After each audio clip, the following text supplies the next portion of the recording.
ہاں، یہ ایک محقق عالم نے مجھے یہ بھیجی ہیں کتب کی فوٹو اسٹیٹس۔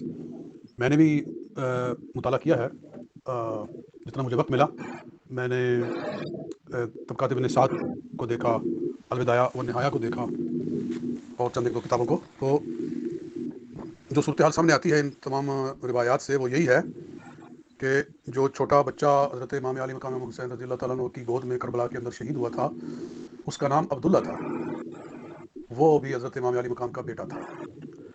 اور جو علی اصغر ہیں وہ فوت نہیں، وہ شہید نہیں ہوئے، بلکہ امام زین العابدین کا ہی نام علی اصغر ہے۔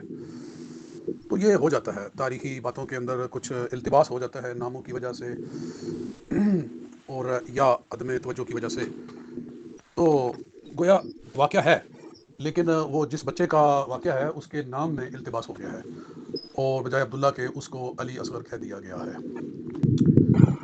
جی، علی اصغر یعنی کہ امام زین العابدین وہ موجود رہے، اور پھر آگے ان سے ہی نسل چلی سیدنا امام حسین رضی اللہ تعالی عنہ کی۔ السلام علیکم ورحمۃ اللہ۔